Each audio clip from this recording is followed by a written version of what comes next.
할렐루야. 반갑습니다. 우리 옆에 있는 분들 같이 인사하겠습니다. 반갑습니다. 은혜 많이 받으시기 바랍니다. 네, 우리는 이제 출애굽기 20장까지 왔고요. 그래서 계명으로 말하면 저희가 3계명을 우리가 하고 있습니다. 예, 맞아요. 3계명. 예. 그래서 율법은 세 가지로 우리가 이야기할 수 있는데, 이제 도덕법, 그다음에 시민법, 그다음에 의식법, 이렇게 이야기할 수 있습니다. 그래서 의식법이라든지 시민법은 사실 그리스도의 성취로 말미암아 완전히 성취가 되어졌기 때문에 이제는 더 이상 우리에게 유효하지 않다라고 말씀드렸습니다. 그럼에도 이제 이 도덕법, 그 핵심 안에 있는 10계명은 영원토록 유효한 하나님의 법이다라고 말씀을 드렸어요. 그래서 이스라엘 백성들에게도 당연히 하나님 앞에 이제 지켜야 되는 계명일 뿐만 아니라 그리스도로 말미암아 성도가 된 우리에게도 마찬가지로 이 10계명은 굉장히 중요하다라고 말씀을 드렸습니다. 그런데 중요한 것은 우리로 하여금 이 10계명을 지키는 자를 내가 구원하겠다가 아니에요. 이스라엘 백성들에게도 마찬가지로 홍해를 건너서 그들을 구원한 다음에 언약을 맺으시면서 너희가 하나님의 백성답게 살아갈 수 있도록 법을 주신 게 바로 이 율법이며 10계명인 것처럼 우리에게도 율법의 3용도라고 말씀드렸죠. 우리가 율법을 지켜서 구원받는 것은 아니죠. 오직 은혜로, 오직 믿음으로 하나님 앞에 구원받는데, 구원받은 자에게 있어서 이 율법, 특별히 이제 10계명은 하나님의 뜻이 무엇인지를 분명하게 이야기해주고 하나님의 뜻대로 살아가는 것이 어떤 것인지를 가이드라인 해주는 것이 바로 이 10계명이다라고 말씀을 드렸습니다. 그렇기 때문에 구원받은 저와 여러분이 어떻게 하나님의 뜻대로 살아갈 수 있을지를 이 10계명을 통해서 잘 볼 수 있었으면 좋겠어요. 그래서 예전에 종교개혁자들이라든지 루터라든지 칼빈이라든지 이런 사람들은요, 이 10계명과 사도신경을 다 앞에 놨어요. 그래서 성도들이 이제 신자가 되려고 이제 고백하는 사람들, 그래서 세례를 받기 전에 이 모든 과정들을 다 철저하게 가르친 다음에 그다음에 세례를 줬습니다. 근데 지금 한국교회가 그렇지가 않습니다. 지금 우리만 봐도 10계명을 지금 배우고 있잖아요. 그러니까 이게 순서가 뭔가 좀 틀어져 있다는 걸 좀 생각할 수가 있겠죠. 그래서 이 10계명은 특별히 루터는 이런 얘기까지 합니다. 우리가 아이들이 키가 얼만큼 자라났는가를 보려면 이제 벽에다가 뭘 붙여놓잖아요. 예, 몇 센치다 이런 것처럼 우리의 신앙도 얼만큼 자라났는지 그 척도가 되어지는 바로미터가 있는데, 그게 뭐냐? 바로 10계명이에요. 그 10계명을 통해서 우리는 어떻게 얼만큼 우리가 지금 성장했는지를 볼 수가 있다. 우리 아까 권사님 아까 기도하시면서 그리스도의 장성한 분량까지 우리가 자라나게 하여 주옵소서. 근데 그리스도의 장성한 분량이 뭔지는 모르겠습니다. 이렇게 말씀을 아까 하시더라고요. 그 장성한 분량까지 자라가는데 그 알게 해주는 것이 어떻게 보면 이 10계명을 통해서 우리가 어떻게 지금 하나님 앞에 성장하고 있는지를 우리는 잘 볼 수가 있습니다. 그래서 10계명을 우리는 잘 알 필요가 있겠죠. 그래서 10계명을 이제 1계명과 2계명을 했습니다. 저는 지난 2계명을 좀 살펴보면 잠깐 요약을 해드리면, 2계명이 무엇입니까? 너를 위해서 새긴 우상을 만들지 말아라, 이렇게 말씀을 우리에게 주셨단 말이에요. 그래서 2계명은 하나님의 형상을 어떤 피조물이라도 만들지 말라는 거예요. 왜 만들지 말입니까? 만드는 순간 하나님은 무한이시기 때문에 유한으로 담을 수가 없어요. 일단 여러분, 태평양 물이 그렇게 넓은데 그걸 어느 그릇에 담았다고 이게 태평양 물이 아닌 것처럼 하나님의 그 무한하심도 어떤 것으로도 담는 순간 그거는 뭐가 일어나냐? 왜곡돼요. 그리고 축소됩니다. 변질될 수밖에 없어요. 하나님의 모양을 담는 순간 이 모든 것은 다 틀어지기 때문에 우리는 그것을 하나님이라고 부르는 순간 우리의 신앙 자체도 왜곡되어지고 변질되어지고 축소될 수밖에 없다라고 말씀을 드렸어요. 그럼에도 불구하고 자꾸만 사람들은 왜 만들려고 하느냐? 하나님은 보이지 않기 때문에 보이는 어떤 것으로 만드는 순간 자기가 마음이 편한 거예요.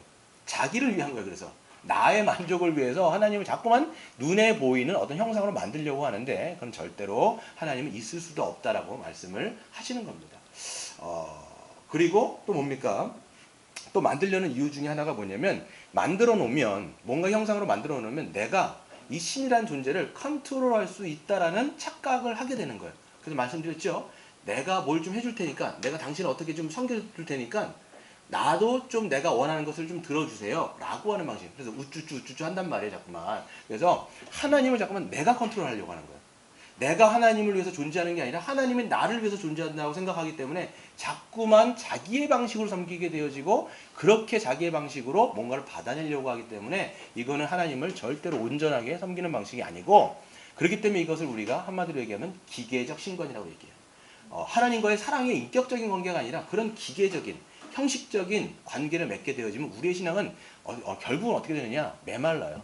그래서 바리새인들과 서기관 같은 사람들이 이 혼합주의 같은 건데 그렇게 왜 이렇게 입술로는 하나님을 고백하지만 너의 마음에는 하나님을 사랑하지 않는다. 왜 자꾸만 그런 얘기를 듣냐면 그런 기계적인 신권 가운데 있기 때문에 그렇게 종교적인 형식으로 갈 수밖에 없다. 우리도 마찬가지입니다. 우리의 방식으로 자꾸만 하나님과 커뮤니케이션 하는 게 아니라 내 방식으로 자꾸 하나님을 섬기면 하나님 앞에도 메마르게 되어지고 다른 사람들이 나를 어떻게 볼까를 생각하기 때문에 내 신앙은 자꾸만 외식적으로 흘러갈 수밖에 없어요. 자꾸만 드러내려고 하니까. 자꾸 사람들한테 뭔가 좀 보여주려고 하니까 형식이 될 수밖에 없다라는 거예요. 그거를 하나님은 이계명에서 전체를 다 금지하신 겁니다. 그러면 이제 그 명하신 것은 뭐냐라고 말씀드렸을 때 보이지 않는 하나님의 형상이 보이는 형상으로 드러난 분이 있어요. 그게 누구예요? 바로 예수 그리스도. 그래서 예수 그리스도께서 이 땅 가운데 보이지 않는 하나님의 형상이 보이는 인간의 모습으로 드러난 게 예수 그리스도예요. 그렇기 때문에 우리는 예수 그리스도를 통해서만이 하나님께로 갈 수가 있는 것이고 참되고 온전하게 하나님을 믿을 수가 있는 거예요. 근데 예수님은 이제는 승천하고 승귀하셔가지고 예수님은 더 이상 이 땅에 계세요, 안 계세요? 어떤 것 같아요? 갑자기 막 훅 질문하니까 막 주명이 막 눈 퀭하고 막 지금 그래요 지금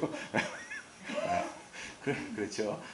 그러다 보니까 주님은 이제 하나님 이로 승천하셨고요. 그 다음에 성령을 보내주시고 이 땅 가운데 남겨주신 게 뭐냐면 예수님의 계시의 말씀에 성경을 이 땅 가운데 남겨주셨습니다. 그렇기 때문에 우리는 이제 칼빈이 말한 것처럼 이 이제 안경을 쓰고 이 세상을 보고 하나님을 제대로 정확하게 볼 수 있는 이 성경의 계시를 통해서 하나님을 참되게 할 수 있고 참되게 믿을 수 있습니다. 그리고 그 말씀을 읽고 순종함을 통해서 우리도 어떤 형상이에요? 하나님의 형상으로 지어졌는데 죄 때문에 어떻게 됐어요? 왜곡되고 타락했단 말이에요. 그렇기 때문에 믿음으로 순종하면서 살아갈 때 우리가 이제는 참된 형상이신 누구를 닮아가는 거예요? 예수 그리스도를 닮아가게 되는 거예요. 이것이 바로 이 계명을 온전하게 지키는 성도의 마땅한 모습이다라고 우리가 지난 시간에 말씀을 드렸습니다. 오늘은 이제 세 번째 계명을 할 텐데 세 번째 계명은 뭐냐라고 얘기하면 하나님에 대한 이름에 관한 거예요. 이름. 그래서 읽어보시면 뭐라고 되어 있습니까?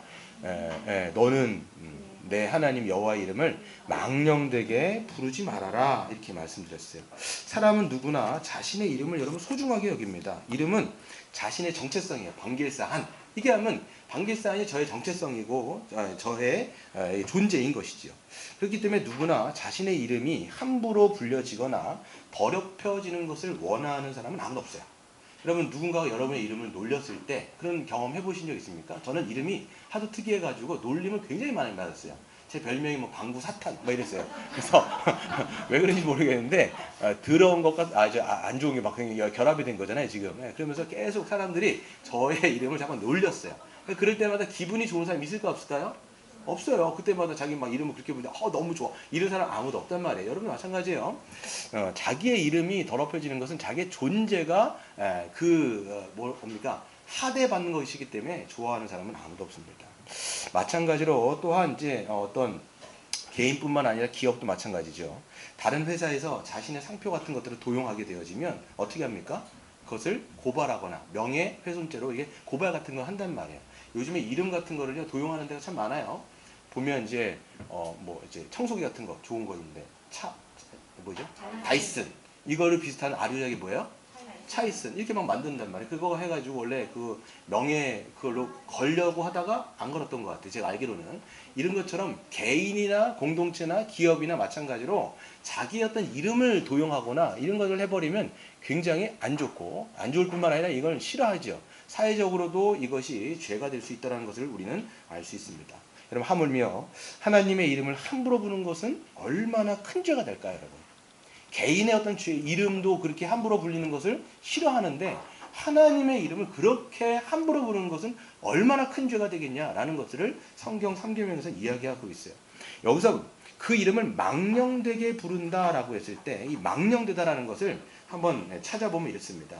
하나님과 관련된 언행을 합당하지 않게 그리고 함부로 부주의하게 불경하게 천박하게 어리석게 거룩한 목적 없이 일삼아 하나님께 합당하지 않은 불경건한 인상을 남기는 것을 의미한다라고 아브라킬이라고 하는 건전한 신학자가 이렇게 이야기를 했어요. 그래서 망령되게 부르는 것은 어리석고 청박하고 부주의하고 함부로 막 하나님의 이름을 불러대는 것, 이게 다 이 3계명에 해당되어지는 것을 우리는 볼 수가 있습니다. 여러분, 유대인들은요 하나님의 이름을요 함부로 부를 수가 없었어요. 그래서 하나님은 사실 이름 자체가 원래 없는데, 그래서 여기 나오는 것은 대부분 하나님의 어떤 것들을 이제 이건 좀 설명하기에 좀 나중에 좀 설명을 드릴 텐데, 하나님의 정확한 이름이 다 아니에요. 뭐 여호와 니시 뭐 이런 거 다 하나님의 이름은 아니란 말이에요. 하나님의 특징들을 이야기하는 거지, 하나님이 아까도 말씀드린 것처럼 하나님은 형상으로 담을 수 없는 것처럼 하나님 전체를 뭔가로 규정하는 순간은 그건 하나님이 아니기 때문에, 무한을 유한 어떤 존재, 이름을 건다라고 하는 것은 무한을 유한으로 이것도 한정 짓는 거기 때문에 하나님이 사실 이름이 없어요. 그렇기 때문에 하나님께서 계시하신 뭐 여호와, 야훼 이런 것도 사실만 해서 유대인들에게 있어서는 함부로 부를 수가 없었습니다. 그러니까 부를 수가 없으니까 이걸 이제 뭐 아도나이, 내 여호와, 그러니까 주라고 하는 표현을 썼을 뿐인 거죠. 그래서 그 당시 또 예수님 당시에서도 보면 예수님의 이제 서기관들 있잖아요. 하나님의 이름, 이게 성경을 필사할 때 여호와라고 하는 그 단어가 나오면 이 사람들은 어떻게 쓸까요? 그 이름이 너무 그 거룩하다 보니까 옷을 빨고 그 다음에 목욕을 제기하고 붓을 빤 다음에 그걸 쓰는 거예요. 근데 또 쓰다가 또 나와요. 그러면 그 과정을 또 겪는 거예요. 그 정도로 하나님의 이름을 이 망령되게 부르지 않기 위해서, 거룩하게 하기 위해서 이렇게 애를 쓴 거예요.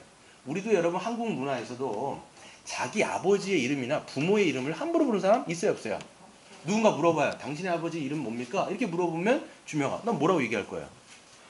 아버지 이름 뭐예요? 이렇게 물어보면 어떻게 할 거예요? 그래. 그래. 그래요. 이렇게 부를 수도 있지만, 우리가 이렇게 보통은 이제 초등학교 한 3학년에 넘어가게 되어지면 어떻게 부르냐면 이제 방자, 뭐 길자, 사자, 한자입니다. 이렇게 해가지고 한자 한자를 이렇게 거명한단 말이에요. 왜 그러냐면 아버지에 대한 존중 때문에 그런 거예요. 우리 문화가 그래요. 그러니까 여러분, 하나님의 이름 자체를 우리가 어떻게 우리가 함부로 그렇게 부를 수 있겠냐라는 거예요. 거룩하신 그 하나님, 이렇게 얘기할 수 있는 거죠. 그래서 우리 한번 살펴볼 텐데요. 그러면 하나님의 이름을 망령되게 부른다라는 것은 뭐냐라고 했을 때, 첫 번째, 하나님의 이름을 경솔하거나 또 천박하고 불경하게 입에 올림으로써 다른 사람들이 하나님을 멸시하고 조롱하도록 만드는 그 신성 모독 자체가 하나님의 이름을 첫 번째 망령되게 일컫는다라고 성경이 이야기하고 있습니다. 여러분, 레위기 24장에 보면 한 이스라엘 사람이 나와요. 이 사람이 나오는데 24장 찾진 않을게요. 좀 이따 성경 공부할 때 찾을 텐데, 이 사람은 어떤 사람이냐면 이름은 이제 이야기가 안 되는, 거론이 안 되는데, 아버지는 애굽 사람이고 엄마는 이스라엘 백성 사람이에요. 이스라엘 사람이에요. 그런데 그가 밖에서 누군가와 막 싸웁니다. 막 싸움을 해요. 싸우다가 어떤 일이 벌어지냐면 이 사람이 여호와의 이름을 가지고 저주를 막 하는 거예요. 여호와 이름을 저주해요. 그러니까 이 사람은 어떻게 하냐면 이스라엘 백성들이 이건 좀 아니다 생각한 거죠. 그래갖고 어떻게 하냐면 그 사람을 끌고 모세에게 데리고 갑니다. 모세에게 데리고 갑니다. 이제 하나님의 판단을 받기 위해서 기다려라 라고 얘기했을 때, 하나님이 그 사람에게 그러니까 하나님 모세에게 뭐라고 말씀하시냐면 이렇게 이렇게 말씀하세요. 너는 이스라엘 자손에게 말하여 이르라. 누구든지 그의 하나님을 저주하면 죄를 담당할 것이요, 여호와의 이름을 모독하면 그를 반드시 죽일지니 온 회중이 돌로 그를 칠 것이라. 거류민이든 본토인이든지 여호와 이름을 모독하면 그를 죽여라 라고 얘기합니다. 돌로 쳐서 죽이라고 말을 합니다. 그래서 그는 거기서 이제 돌로 치임을 당해서 죽게 되어지는 그런 사건이 벌어지게 되어지는 것이죠. 이처럼 이스라엘 백성들에게 여호와 이름을 망령되게 부르는 것은 작은 죄가 결코 아니었다라는 것을 우리가 알 수가 있어요. 우리가 지금도 마찬가지입니다. 여러분, 지금도 하나님의 이름을 망령되게 부르는 건 굉장히 큰 죄예요. 이것을 막 경솔하게 함부로 막 불러버리는 것은, 이것은 아주 큰 죄예요. 근데 우리가 이제 여러분도 매스컴을 본 것처럼 전광훈이라는 사람이 있어요. 목사는 사실 목사가 아닙니다. 근데 이 사람이 뭐라고 얘기하냐면 뭐 하나님 뭐뭐 하지 마, 뭐 이런 얘기는 막 서슴없이 한단 말이에요. 사실 입에 담기가 어려운 얘기예요. 저는 그 사람이 신자도 아니라고 봐요. 목사는 물론 아니거니와 신자가 아니에요. 여러분, 잘 생각하셔야 돼요. 여러분의 정치적인 성향이 있다는 건 제가 알아요. 뭐 여러분이 좌파냐 우파냐 있을 수 있어요. 정치적인 성향이 있는 것과 그 사람을 어떤 예언자든가 아니면 하나님의 종으로서 보는 것은 다른 문제라는 걸 여러분들이 반드시 알아야 돼요. 이건 무조건 3계명을 어긴 거예요. 뭐라고 얘기합니까? 뭐 생명책에서 자기가 뭐 이걸 지워버린다? 이딴 얘기를 막 하는데 이건 여러분 하나님을 굉장히 모독하는 것이고 신성 모독하는 거예요. 그러니까 여러분이 제가 여러분의 정치적인 성향이 어떤지 I don't care. 저는 상관 안 해요. 그렇기 때문에 그거를 말씀드리는 게 아니라 그런 한 사람을 두고 그렇게 망언을 하는 사람들을 두고 그 사람을 하나님의 주의 종이라든지 어떤 예언자라든지 그렇게 해서 추종하는 것은 굉장히 위험한 것이고 그리고 분별력이 없는 거라고 봅니다. 제가 왜 이렇게 한국교회가 그 사람들을 추종하는가라고 생각해 보면 굉장히 사이다 발언을 하는 거예요. 자기들이 어떤 정치적인 성향이 있어요. 전 그걸 갖고 말씀드리는 게 아닙니다, 지금. 근데 누군가가 자기가 해줄 말들을 시원하게 막 앞에서 자기는 못하는데 누군가가 막 해주는 거예요. 그러다 보니까 그 사람을 그렇게 옹호하면서 따라가는 건데 그거는 아니라고 봐요. 그래서 여러분들 이 정치적인 문제와 이 종교적인 문제를 약간 분리하셔야 됩니다. 그래서 그렇게 하는 사람들을 따라가시면 안 돼요. 여러분의 정치적인 성향들 있는 거 괜찮아요. 하지만 그 사람을 두고 뭐라고 자꾸만 이제 막 옹호하는 입장이거나 그래서는 절대 안 된다. 그냥 3계명 같은 거 그냥 보셔요. 보시면 바로 이거를 지금 금하고 있는 것에 얼만큼 그 사람이 넘어가고 있는지를 우리가 알 수가 있는 것이죠. 그래서 두 번째를 보면 하나님의 이름으로 거짓 예언을 하는 것을 또한 의미합니다. 아까는 이제 신성 모독인 거고요. 두 번째, 하나 좀 더 말씀을 드려야 될 텐데, 그래서 이렇게 신성 모독하는 것도 있지만 일반적인 습관 중에서 우리들도 마찬가지예요. 여러분 일반적인 습관 중에서 경솔한 말들을 할 때가 있습니다. 우리가 무의식 중에 사용하는 감탄사들. 여러분 이제 미국 같은 데서 보면요, 우리 뭐 이제 한국말을 쓰지만 뭐라고 얘기해요? 오마이갓이라든지 그 다음에 지저스 크라이스트 뭐 이런 얘기를 그냥 믿어갖고 부르는 게 아닌 거예요. 이 사람들이 왜 불러요? 지금 깜짝 놀랐을 때 이게 그냥 툭 튀어나오는 거예요. 지저스 크라이스트 이거 말은 이게 뭐냐면 어이쿠 뭐 이런 말을 똑같이 하는 거예요. 이런 말들은 이게 지금 무의식 가운데 하는 건데 이게 하나님의 이름을 망령되게 부르는 거라고 여러분 생각하셔야 돼요. 그리고 우리가 습관적으로 그냥 주여 이렇게 하는 것도 여러분 이게 의식적으로 하는 것이라면 몰라도 무의식 가운데 계속 이런 것들을 되뇌이는 것들도 우리는 이걸 함부로 하나님의 이름을 부를 수 있다는 것들을 여러분들이 염두하셔가지고 우리가 말을 하는 거예요.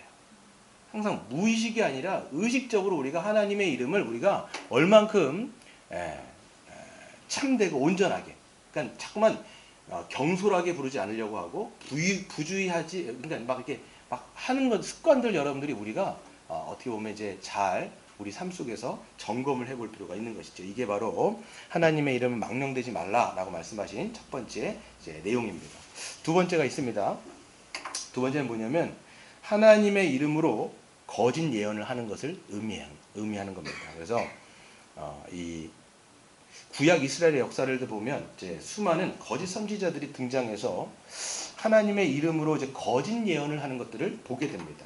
이 하나님은 그들을 향해서 이렇게 말씀하세요. 예레미야에 보면 이렇게 말씀하시는데 여호와께서 내게 이르시되 선지자들이 내 이름으로 거짓 예언을 하는도다.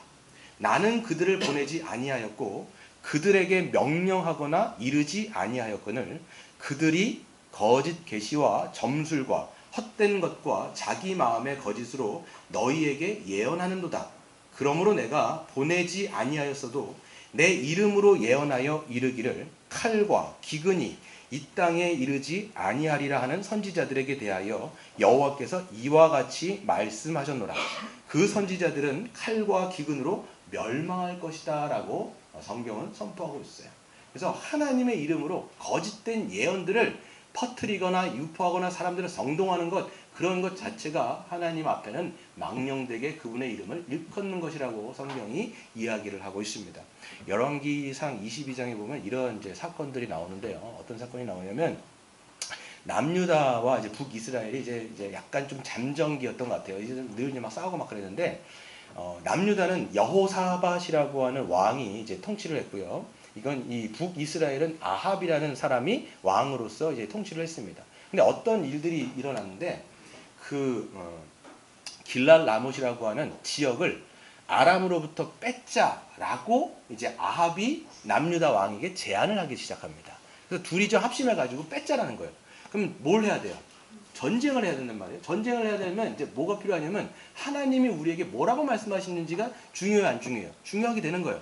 그러니까 이제 아합이라는 사람이 이 사람을 제안했을 때 이 사람은 약간 소심했던 것 같아요. 마음도 보니까 이제 배짱도 없고 하다 보니까 야 그냥 우리가 싸우러 가지 말고 우리 가가지고 우리 너희들 이제 북이스라엘 선지자들 있지 않냐? 선지자들한테 한번 좀 물어보거나 하나님의 확답을 좀 받은 다음에 우리가 전쟁을 나가든 나가지 말든 하자. 그랬어요. 그러니까 아합이 뭐라고 얘기해요? 좋다 얘기하죠. 그래서 이스라엘 백성들 가운데 선지자 400명을 모아가지고 이제 예언을 하라고 얘기합니다. 근데 400명이 똑같은 얘기를 하는 거예요. 만장일치. 만장일치. 어떤 얘기를 하냐면 하나님이 길랄 라못을 우리에게 주셨다. 그러니까 무조건 싸우면 어떻게 한다? 이긴다라는 거예요. 이 얘기를 딱 들으니까 이제 약간 마음이 놓이긴 하는데 이 여호사밧이라는 사람이 근데도 불구하고 너무 400명이 똑같이 얘기하니까 마음 한켠에 뭔가 약간 의심쩍은 거예요. 그러니까 다시 또 물어봐요. 여기에 이 400명 말고 또 다른 사람 없냐? 이 사람들 외에 몇 사람에게 좀 더 한번 물어보고 나가자. 이렇게 얘기하는 거예요. 그때 이제 아합이 뭐라고 얘기했냐면 한 사람이 있긴 하다. 한 사람이 있는데 요 이름이 뭐냐면 미가야라고 하는 선지자가 한 사람이 있는데 걔한테는 물어보나 마나 맨날 나쁜 얘기를 한다는 거예요. 흉한 얘기 맨날 하고 길한 예언을 한 번도 한 적이 없고 맨날 흉한 걔 말만 들으면 그냥 마음이 어두워진다. 나는 그렇기 때문에 나는 걔를 싫어하고 묻지도 않는다. 이렇게 얘기하는 거예요. 근데 그 사람한테 한번 물어보자니 딱 얘기를 하는 거예요. 그래서 알았다. 그래갖고 그 사신을 보내가지고 그 미가야한테 보냅니다. 근데 이제 사신이 가가지고 이제 뭐라고 얘기하냐면 미가를 딱 만나가지고 이런 일이 있었다. 그래갖고 지금 뭐 이런 얘기 있었는데 400명 모두가 지금 다 길한 예언을 했다. 너도 그 왕이 좀 듣기 좋아하는 길한 예언을 해라. 이렇게 얘기를 한 거예요. 그랬더니 이 미가야가 뭐라고 얘기하냐면 나는 그냥 하나님이 주시는 대로 말씀을 할 거다. 이렇게 얘기하고 따라갔어요. 따라가고 누굴 만나냐면 이제 아합하고 여호사밧이 있는 데 앞에 가가지고 예언을 하는데 뭐라고 예언을 하냐면 좋은 얘기를 하는 거예요. 길한 예언을 하는 거예요. 왕이 듣기 좋은 말. 그래서 당신이 전쟁 나오면 반드시 이길 겁니다. 길란 남은 당신이 점령할 것입니다. 딱 얘기를 하는 거예요. 근데 이번에는 듣던 아합이 어떻게 해요? 왜 그래? 이렇게 왜 그래 그러는 거예요. 늘 그렇게 반대로 얘기했다가 이번에는 자기 듣기 좋은 얘기를 딱 하는 순간 뭐라고 얘기하냐면 너 원래 안 그랬잖아. 네가 하던 대로 좀 해라. 왜 그런 얘기를 해가지고 또 그러냐. 오히려 그때는 자기가 이렇게 얘기를 하는 거예요. 그때 뭐라고 얘기하냐면 이 미가라는 사람이 실질적으로 하나님 얘기를 딱 하는 거예요. 하나님이 환상 가운데 뭘 보여주냐면 하나님이 누가 저 아합을 죽이러 갈꼬 이렇게 물어봤다라는 거예요. 하나님께서. 그랬더니 한 영이 이렇게 이르되 자기가 거짓된 영으로 자기가 그 뭡니까 이제 자기를 그 영이 거짓된 영으로 바뀌어서 저 400명의 선지자들의 입속으로 들어가서 그들로 하여금 거짓된 예언을 하게 될 텐데 그 400명의 하는 그 예언을 아합은 듣고 분명히 가게 될 것이다 라고 그 하늘에 있는 이야기를 미가야가 하는 거예요. 그 얘기를 들으니까 왕이 기분이 좋아하는 안 좋아요? 안 좋죠. 왕도 때리고 싶었는데 옆에 더 때리고 싶은 애가 하나 있었어요. 그 이름이 시드기예요. 그 예언을 딱 듣더니 미가야의 귓바람이 하나 확 날리는 거예요. 언제 하나님의 영이 나에게서 떠나서 너에게로 갔냐? 구라치지 말아라. 이렇게 얘기하는 거예요. 그러면서 미가야가 얘기하죠. 만일 내 말이 예언이 아니라면 당신께서 실질적으로 전쟁에서 돌아올 것입니다. 이 말은 뭐예요? 돌아올 수 있을 거란 말이 뭐 없더라도 돌아오지 못할 거라는 거예요. 참된 예언을 하는 선지자가 한 명 있는 거지. 그래서 여러분 보시면 이스라엘 백성 당시에도 구약에서도 거짓된 예언들을 하나님의 이름으로 하는 사람들이 굉장히 많았습니다. 지금도 마찬가지예요. 하나님께서 이렇게 말씀하셨습니다 라고 하는 사람들은 거의 100% 가짜예요. 성령님이 나에게 이렇게 말씀하셨습니다. 대부분 가짜입니다. 예전에 홍해선이라고 하는 전도사가 있었어요. 그 사람이 뭐라고 얘기했냐면 막 유튜브 지금도 나와요. 뭐라고 얘기했냐면 북한과 남한이 전쟁이 일어날 거다. 그래서 그 얘기 듣고 다 어떻게 했습니까? 목회자들도 껴있어요. 어떻게 했을까요? 사람들이. 전쟁이 일어난다면 애국심 때문에 전쟁하려면 준비를 해야 되잖아요. 미국으로 다 도망갔어요. 그 사람들이. 근데 전쟁이 일어났어요? 안 났어요? 안 났단 말이에요. 그래서 그 다음에 그 홍해선이라는 사람이 뭐라고 얘기했냐면 어딘가에서 우리가 알지 못한 어딘가에서 일어났는데 이거를 정부가 매스컴으로 공개를 하지 않은 거다 이렇게 얘기를 했어요. 가짜죠. 이러면서 두루치기를 하는 거예요. 자꾸만. 지금도 그런 사람이 있어요. 사람들이 정치적으로 막 이게 어지러운 상황이니까 이런 사람이 막 등장해가지고 막 사람들을 선동을 하는 거거든요. 결국은 여러분 선동의 목적이 뭘까요? 사람들이 왜 그렇게 자꾸 거짓된 예언으로 끌고 갈까요? 목적은 돈이거든요. 결국 돈이에요. 네. 디모데 전서 6장에 보면요. 하나님을 향한 그 경건조차도 자기의 더러운 이득을 위해서 그렇게 목적으로 하나님의 이름을 걸어버리는 거예요. 이게 바로 여러분 3계명을 어기는 것이고 이것이 하나님의 이름을 망령되게 여기는 것이라고 성경은 이야기하고 있다는 것을 알 수가 있는 거죠.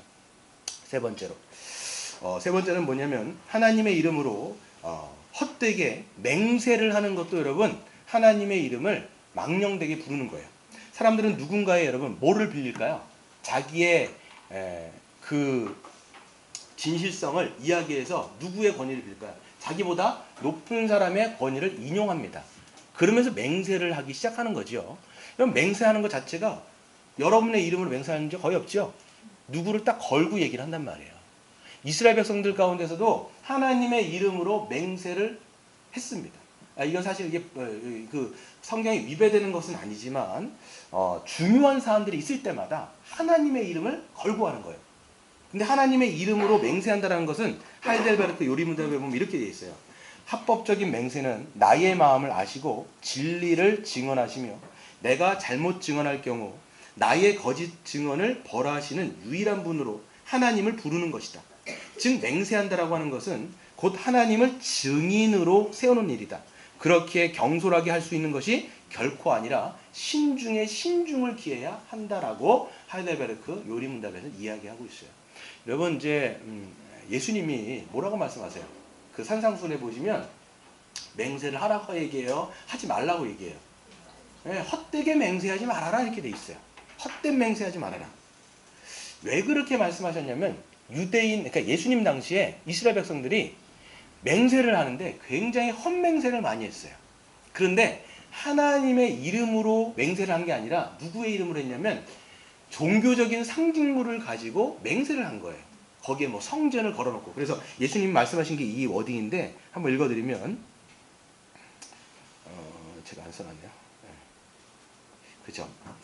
나는 너에게 이르노니 도무지 맹세하지 말지니 하늘로도 하지 말라 이는 하나님의 보좌임이요 땅으로도 하지 말라 이는 하나님의 발등상임이요 예루살렘 즉 성전으로도 하지 말라 이는 하나님의 큰 임금의 성이다 이렇게 얘기했어요. 그러니까 이 사람들은 하나님의 이름으로는 안 해요. 근데 뭘로 하는 거예요? 종교적 상징물을 가지고 다 걸어버리는 거예요. 왜 그랬을까요? 왜 그랬을 것 같아요? 여러분이라면. 왜 그 하나님의 이름을 직접 거론하지 않고 다른 걸로 했을까요? 왜 그랬을까요? 말을 할 때 뭐는 높이고 싶은 거예요? 자기의 진실성은 높이고 싶은 거예요. 신뢰는 주고 싶은 거예요. 근데 만약에 어길 때 어떻게 되는 거예요? 어기게 되면 그 법에 여기 성경에 나와 있는 저주를 자기가 받게 되잖아요. 그거는 피하고 싶은 거예요. 그러니까 함부로 헛맹세를 하지만 깨도 자기는 아무런 접촉이 없기 때문에 그냥 헛된 맹세를 남발을 해버리는 거예요. 그러니까 예수님은 아예 그렇게 하지 말아라. 이것은 하나님의 3계명을 사실 어기는 것이다 라고 직설적으로 말씀을 하시는 것이죠. 그래서 여러분 내가 뒤에 좀 말씀을 드릴 텐데 우리는 여러분 맹세는요 할 수 있어요. 할 수 없는 건 아니에요. 할 수는 있지만 하나님께서 예수님이 하시는 이 진의가 뭐냐면 진실하게 말하고 진실하게 지키라는 거예요. 지금 얘기할 때 막 얘기해가지고 지키지도 못할 약속을 막 만들지 말고 그냥 그거를 온전하게 그냥 진실한 말을 하라는 거예요. 진실되게. 그리고 진실되게 그것을 이행하라는 거예요. 근데 우리 막 약속 막 잡죠? 처음 보는 사람들한테 처음 보는 사람, 오랜만에 만나는 사람들 막 만나요. 그럼 뭐라고 얘기해요? 야, 우리 언젠가 밥 먹자, 야! 먹어요, 안 먹어요? 대부분 안 먹어요. 5년도, 10년도 막 지나가도 안 먹어요, 우리는. 일단 말을 해놓고 보는 거거든요. 뭐 이런 거 있잖아요. 뭐 일상생활에 보면요, 굉장히 많습니다, 우리가 보면. 그래서 이런 약속을 막 남발하지 말고 지킬 만한 거. 그래서 여러분, 이 신자는요, 이 말에 진실성이 있어야 돼요. 진실하게, 정직하고 진실하게 말하고 그걸 이행하려고 굉장히 애를 쓰시고 이거예요.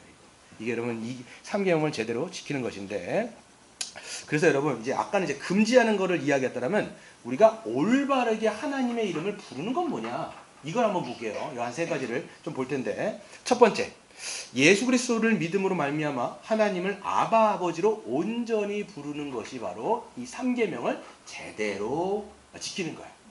그러니까 우리는 죄인이란 말이에요. 여러분과 저는 죄인이에요. 그렇기 때문에 여호와 하나님을 부를 수 있어요, 없어요? 절대 부를 수 없어요. 우리는 그 하나님의 이름을 부를 수도 없고 그분과 교제할 수 없는 건 당연한 것이고, 그런데 하나님이 우리를 만나주시고 하나님과 교제하도록 하실 뿐만 아니라 하나님의 이름을 참되게 부를 수 있도록 누구를 보내주신 거예요? 이 땅 가운데 예수 그리스도를 이 땅에 보내주셔서 우리를 위해서 십자가에 달려서 우리의 죄 문제를 해결하시고, 그리고 그분이 죽으신 다음에 부활하심으로써 우리를 의롭다고 행하시고, 그리고 그분이 승천하셔서 우리의 만유의 주로서 우리를 다스리시는 하나님으로 예수 그리스도를 보내주신 거예요. 그렇기 때문에 그리스도를 믿는 자는 이제는 하나님을 어떻게 부를 수 있어요? 아바, 아버지라고 부를 수가 있게 된 거예요. 그래서 여러분, 우리가 그리스도를 통과하지 않으면 절대로 하나님의 이름을 온전하게 부를 수 없는 거예요. 그래서 여러분, 성경의 로마서에 말씀하고 있습니다. 뭐라고 말씀하고 있냐면, 너희는 다시는 무서워하는 종의 영을 받지 아니하고 양자의 영을 받았으므로 우리가 아빠 아버지라고 부르짖느니라, 이렇게 말씀하고 있어요. 그래서 예수 그리스도를 믿는 자에게 하나님은 성령을 부어주셔서 이제는 하나님을, 여호와 하나님, 그분이 우리의 뭐가 되는 거예요? 그러니까 아바가 뭐냐면 아빠라고 하는 아람어거든요. 아빠 이렇게 부를 수 있는 거예요. 그래서 그분과 인격적인 교제가 가능하고 인격적으로 그분을 부를 수 있는 존재가 된 것이죠. 여러분, 홍길동이 왜 삐뚤어졌을까요? 아버지를 아버지라고 부르지 못해서 삐뚤어진 거죠. 우리도 마찬가지입니다, 여러분. 하나님을 제대로 아바 아버지를 부르지 못하면 우리의 인생은 꼬이게 되는 거예요. 하나님을 알지 못하는 인생, 하나님을 아바 아버지로 부르지 못하는 인생은 그렇기 때문에 그 방향, 제대로 된 삶을 살 수가 없고요. 엇나간 인생을 계속 살아갈 수밖에 없는 거예요. 여러분, 하나님을 아바 아버지로 부르십니까?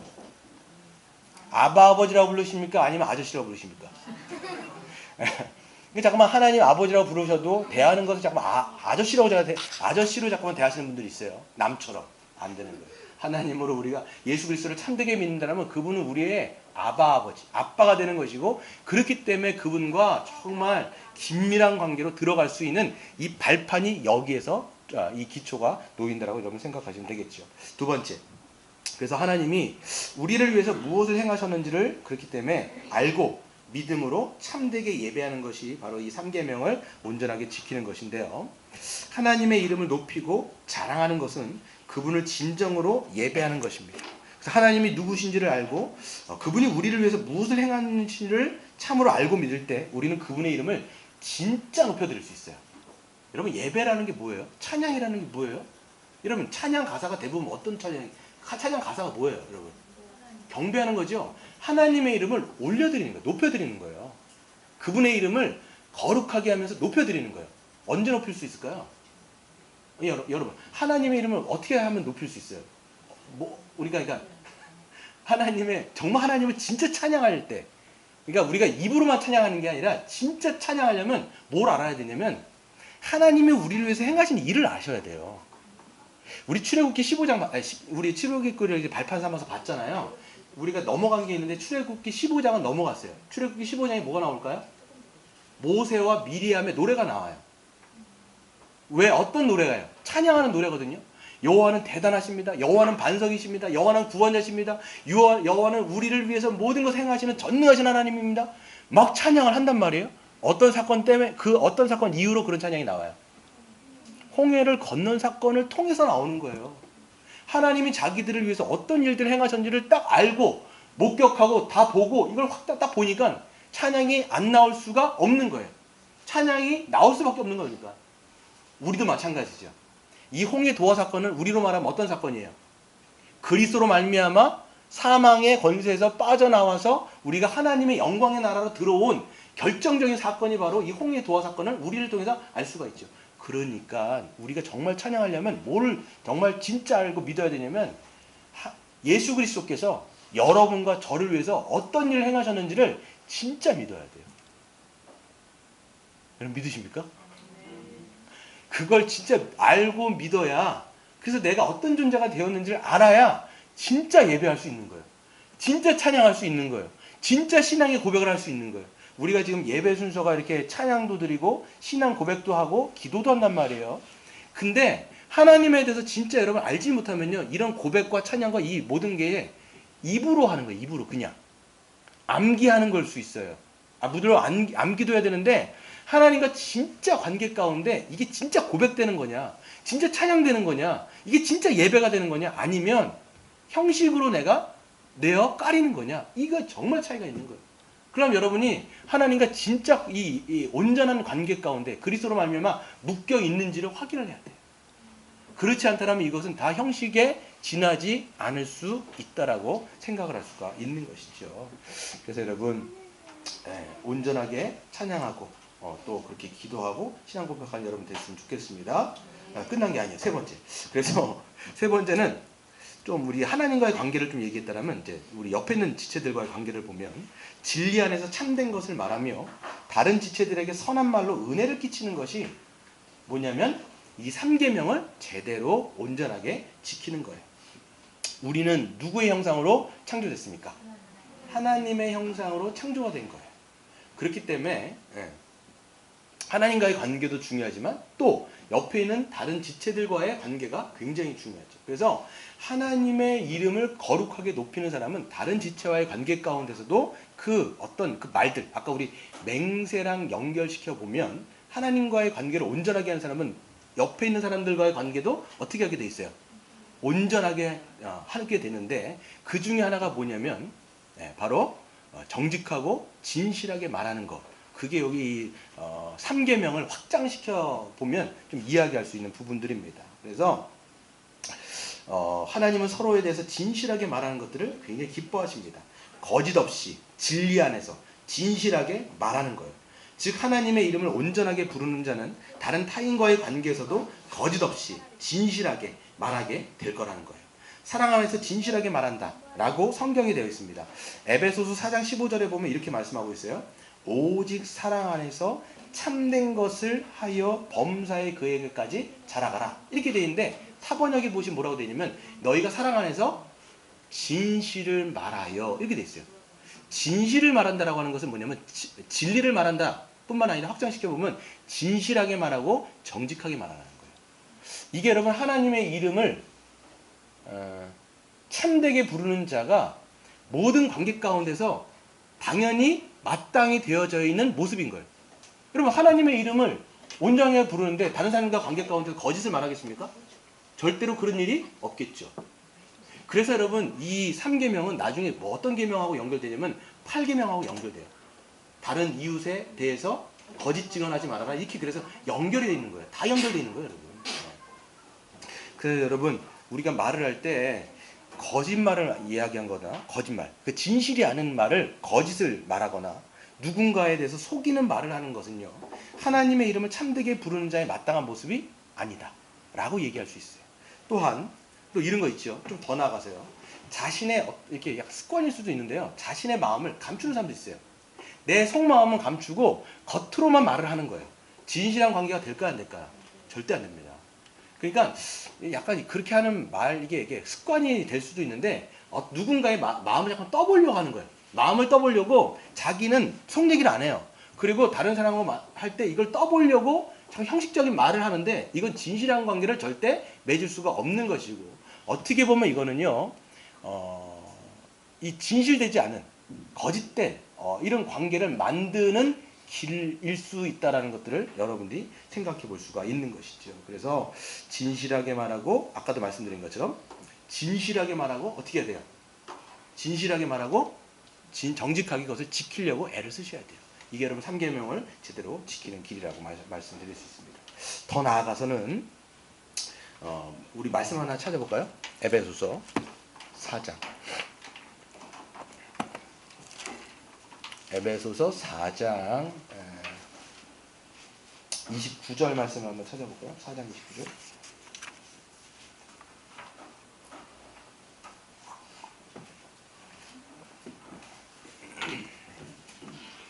에베소 4장 29절 한번 같이 읽겠습니다. 시작. 무릇 더러운 말은 너희 입 밖에도 내지 말고 오직 덕을 세우는데 소용되는 대로 선한 말을 하여 듣는 자들에게 은혜를 끼치게 하라 그랬어요. 그래서 우리는 관계를 맺을 때 진실하게 말하는 것은 당연히 기본인 거예요.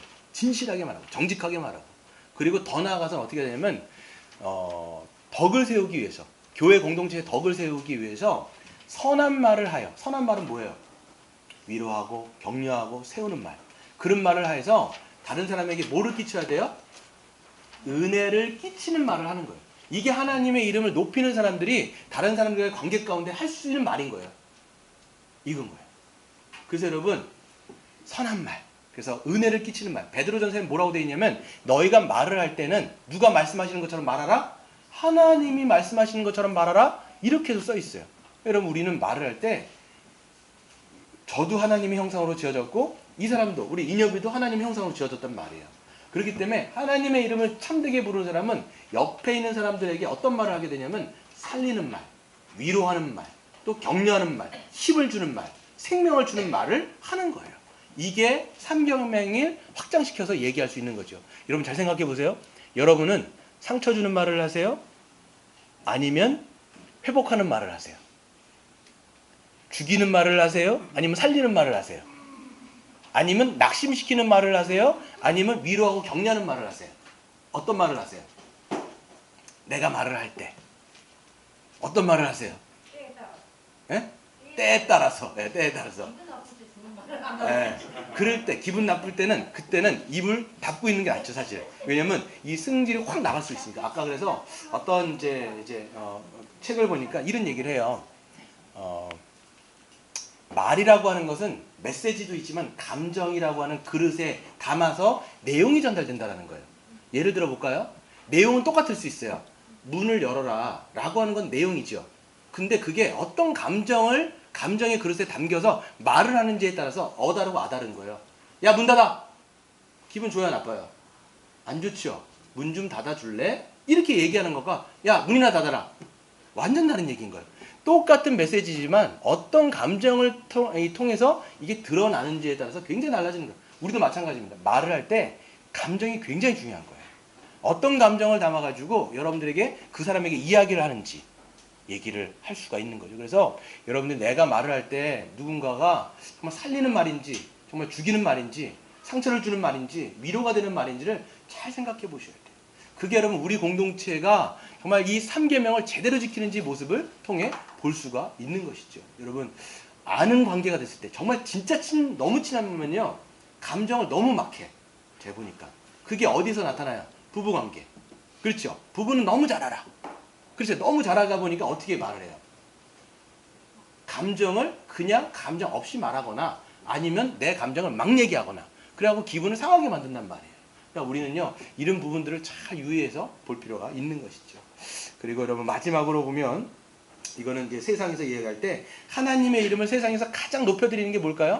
베드로전서 우리 한번 찾고 마칠게요. 베드로전서 2장 9절. 베드로전서 2장 9절.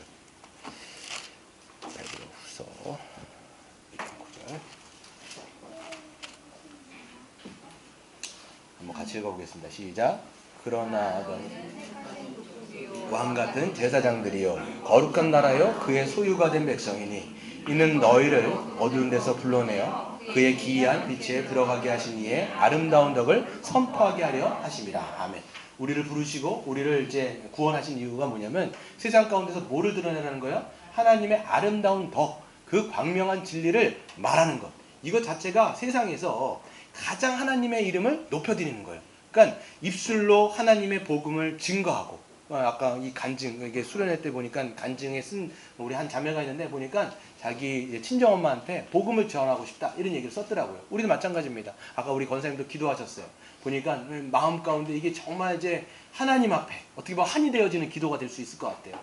보면 정말 우리 가족들 가운데 이웃들 간에 정말 내가 복음을 알려주고 싶은 그런 지체들이 있지 않습니까? 그런 지체들에게 우리가 복음을 전하는 것 자체가 하나님의 이름을 높여드리는 것이고, 그리고 우리가 제가 늘 말씀드리는 것처럼 입술을 열어 복음을 증거할 뿐만 아니라 복음에 합당한 삶을 세상에서도 살아갈 때 그게 누구의 이름을 높여드리는 거예요? 하나님께 영광이요 하나님의 그 이름을 높여드리는 우리의 참된 모습인 것이죠. 그런 저와 여러분 되시기를 주의 이름으로 축원드립니다.